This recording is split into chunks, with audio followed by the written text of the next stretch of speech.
Hollywood spent $500 million in 1997 making movies that nobody wanted to see. That's not an exaggeration. 15 films from major studios collectively lost more money in a single year than most countries spend on their entire film industries. And some of these disasters came from the biggest stars on the planet. Here are the 15 biggest box office catastrophes of 1997 and the wild stories behind each one. Kull the Conqueror might be the most obscure film on this list, but its origin story is fascinating. Universal spent $30 million on this sword and sorcery adventure starring Kevin Sorbo. It made just $6.3 million worldwide. That's a return of about 21 cents for every dollar invested, which is honestly hard to even comprehend. But here's what makes this interesting. The film was originally supposed to be Conan the Conqueror, the third Arnold Schwarzenegger Conan movie. When Arnold passed, Universal scrambled to rewrite everything around a lesser-known character from the same author. They signed Sorbo, who was riding high from TV's Hercules, to a 3-picture deal. That deal collapsed after this bombed. The screenwriter later called his own movie a disaster and blamed Sorbo for insisting on a family-friendly rating that gutted the adult source material. Sometimes the talent knows best. Sometimes they really don't. 187 cost somewhere between $20 and $23 million. It made $5.7 million. Warner Brothers released it in July 1997, right in the middle of summer blockbuster season, competing against Men in Black and Air Force One, a grim drama about school troubles against popcorn movies. Someone approved that release date, which is insane when you think about it. The film starred Samuel L. Jackson in what was technically his first top-billed leading role in a major studio picture. This was after Pulp Fiction, after Jurassic Park, after Die Hard with a Vengeance. And this was his first lead. It flopped hard at the time. But here's the twist. Jackson himself has repeatedly called this one of his most underrated films. He listed it among his top 5 favorites on late-night television. In 2023, the Museum of Modern Art actually screened it as part of a Jackson tribute series. Audiences rate it way higher than critics. Sometimes the market just gets it wrong.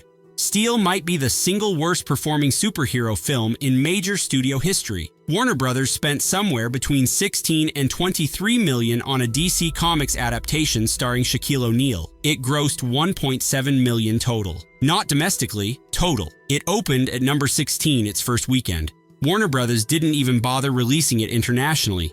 They just sent it straight to video overseas. Here's what happened behind the scenes. The director wanted Wesley Snipes for the lead. Studio executives believed Shaq would sell more toys. A Warner Brothers executive literally told the director they were convinced we would sell more toys with Shaq's name. The director responded that they wouldn't sell a single toy if the movie didn't even open. He was right. Shaq, who had just signed a $121 million Lakers contract, deferred most of his salary for back-end points and merchandise. He made about $200,000 up front. The armor they built for him visibly flexed like rubber throughout the film. Warner Brothers declined to screen it for critics. This was the last DC movie released until Catwoman in 2004, 7 years of silence. That's the legacy. Turbo, a Power Rangers movie, had a budget of just $8 million, which sounds modest until you realize the first Power Rangers film had a $15 million budget and made $66 million worldwide. This sequel made $9.6 million total. After theater cuts, the studio got back about half that. The first film was a modest success. This one was embarrassing. The production introduced a child Blue Ranger to replace a fan-favorite character, which alienated the core audience. It launched the same month as the Star Wars Special Edition re-releases, making its bargain basement effects look even more primitive. One genuinely funny detail: when the villain calls the original series villain Rita Repulsa for advice on defeating the Rangers, Rita's response is a single word: run. The film resulted in a 20-year gap before another Power Rangers theatrical release. 20 years from one bad movie. McHale's Navy is one of the purest examples of a vanity deal gone wrong. Universal spent $42 million on this Tom Arnold military comedy. It grossed $4.5 million worldwide. One industry analyst noted that the studio's share barely covered the cost of striking release prints. It holds a 3% on Rotten Tomatoes. 3%. But the real story isn't about Tom Arnold. It's about how this movie got made. When Seagram bought Universal in 1995, the outgoing studio head received an extraordinary arrangement. His production company could greenlight multiple movies per year at budgets up to $40 million without Universal's approval. This deal reportedly existed because Universal desperately needed Steven Spielberg to direct a sequel, and this arrangement was the price. McHale's Navy was greenlit through this deal.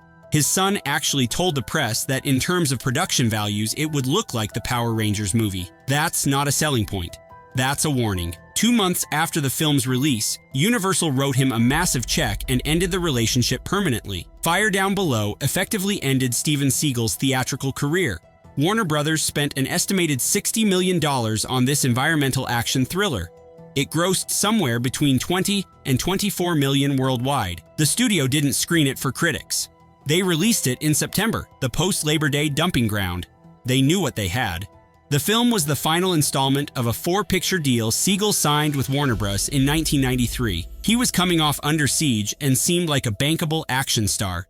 The screenplay was originally attached to Bruce Willis and was converted into a Seagal vehicle. Warner Bros. Heavily re-edited the finished film, removing several expensive action sequences, including the original opening. The result earned Razzie nominations for Worst Actor and something called Worst Screen Couple, which was Seagal and his guitar. After this bombed, Seagal's next film never received a theatrical release.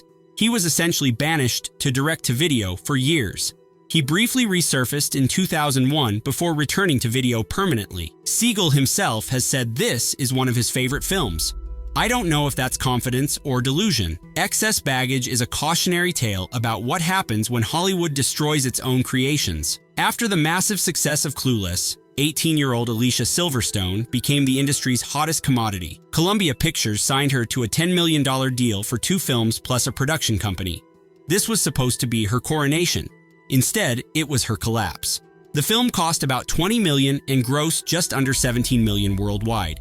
The original screenplay won the very first Austin Film Festival screenplay competition, then underwent extensive rewrites by an extraordinary roster including Aaron Sorkin. Production was plagued by reported shouting matches between Silverstone and the director. The producer quit mid-production. The film was delayed from Christmas 1996 due to disastrous test screenings. Meanwhile, media outlets relentlessly criticized Silverstone's appearance, creating a toxic narrative that compounded when Batman and Robin bombed 2 months earlier. Her second Sony picture never materialized. She never had another studio film built around her name. The trajectory from $10 million deal to career obscurity remains one of the starkest in 1990s Hollywood. The director never directed another feature film. The only survivor was Benicio del Toro, who went on to win an Oscar 3 years later. Mr. Magoo starred Leslie Nielsen and cost Disney $30 million. It made about $29 million worldwide, which sounds close until you factor in marketing costs. The real loss was probably north of $20 million, but the financial damage wasn't even the worst part. The National Federation of the Blind organized protests at theaters during the film's release. Disney had to add a disclaimer before the closing credits stating the character wasn't intended as an accurate portrayal of visual impairment. On the review show Siskel and Ebert, both critics said the disclaimer was funnier than anything in the movie. Roger Ebert's review became legendary. He wrote, "Mr. Magoo is transcendently bad. It soars above ordinary badness as the eagle outreaches the fly. There is not a laugh in it. Not one. I counted." The film was directed by Hong Kong action filmmaker Stanley Tong, who never directed another English-language film. He went back to Hong Kong permanently. At least he got out. An American Werewolf in Paris cost $25 million to make a sequel to John Landis's beloved 1981 classic. It grossed about $27 million, which sounds like a win until you realize studios only keep about half of box office revenue. After marketing, this lost somewhere between $15 and $25 million. It holds a 6% on Rotten Tomatoes. The development history was nightmarish. Landis himself wrote an initial draft connecting to the original film's characters. After Landis, writer after writer was brought in. According to the Writers Guild, up to 12 writers touched the script. That's a death sentence for any film's coherence. The CGI effects were universally savaged as looking like a cartoon. The original film won an Oscar for its groundbreaking practical effects. This sequel couldn't even manage competent digital ones. Julie Delpy admitted she only took the role to pay her rent. Landis delivered a blunt verdict. I was really disappointed when I saw that film. I thought it was lousy. When the original creator says that about a sequel, you know it's bad. Event Horizon cost $60 million and grossed somewhere between 42 and 47 million worldwide. Paramount announced an unspecified but very large write-off. One analysis estimates inflation-adjusted losses of over $120 million. It earned a D+ cinema score, which caused a brutal second weekend collapse. By every metric, this was a disaster. But here's what nobody expected. Director Paul W.S. Anderson turned down both Mortal Kombat Annihilation and the X-Men franchise to make this film. When Titanic's release was pushed, Paramount suddenly needed a summer hit and imposed a 6-week post-production schedule. Anderson was entitled to 10 weeks under Guild standards. The studio demanded extensive cuts, and over 30 minutes were removed.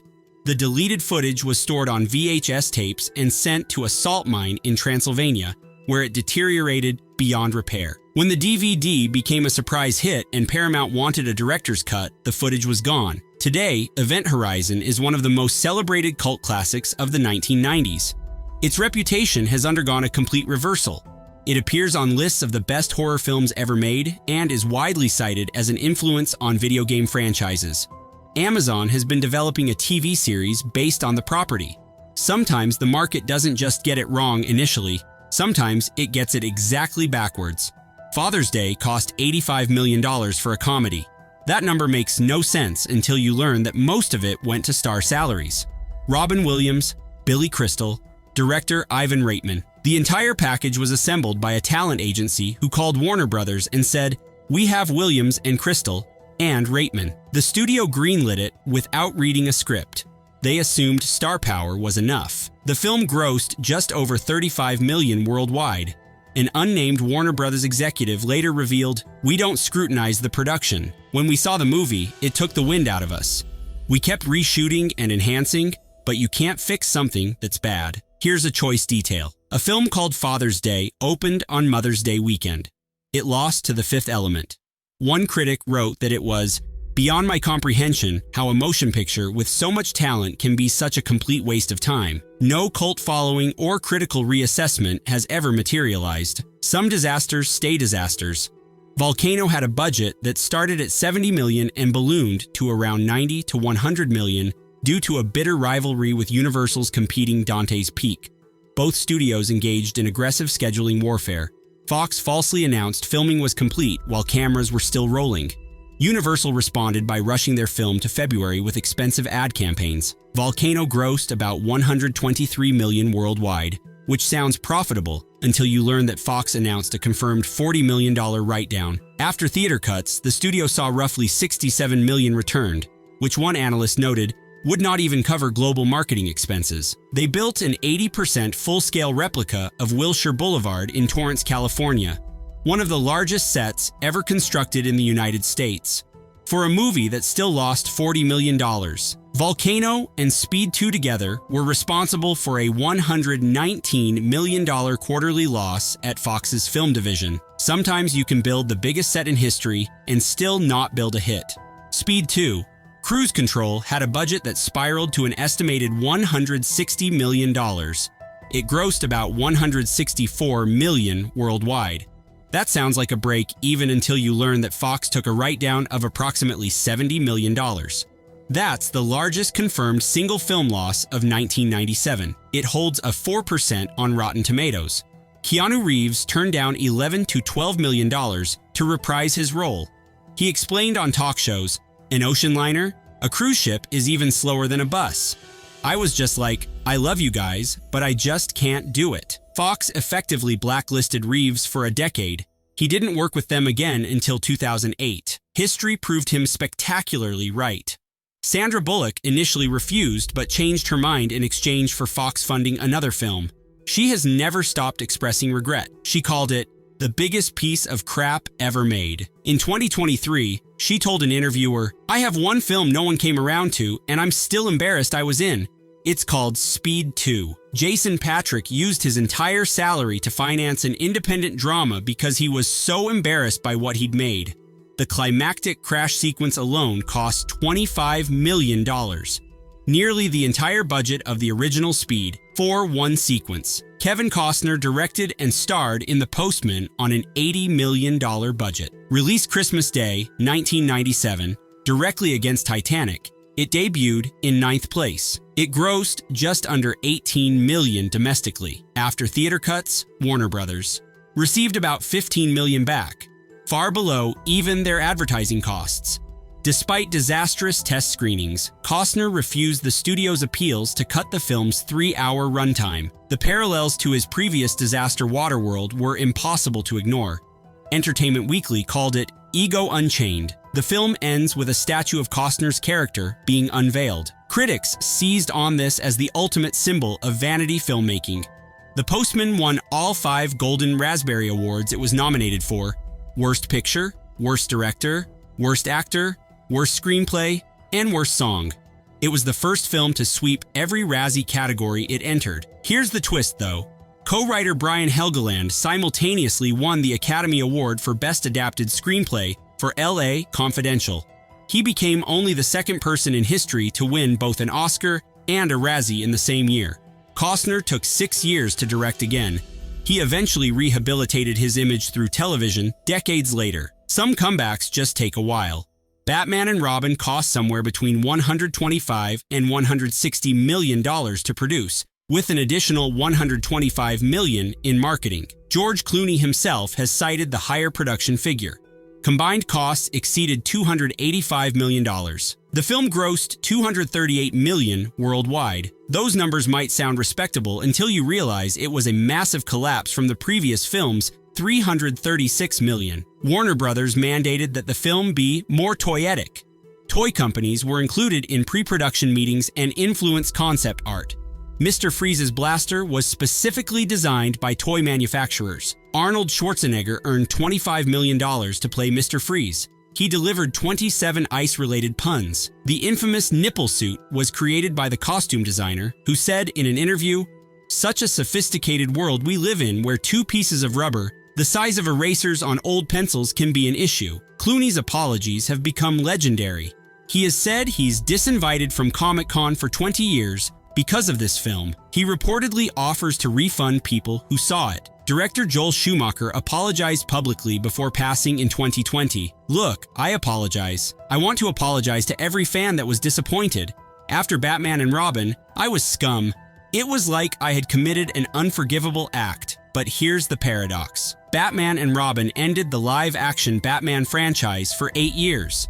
The planned sequel was canceled immediately, but this forced Warner Brothers to reboot with a serious tone, leading to Christopher Nolan's trilogy, which is widely considered among the greatest superhero films ever made. Batman and Robin has been called secretly the best thing that happened to DC. The nipple suit was recently auctioned with a $40,000 opening bid.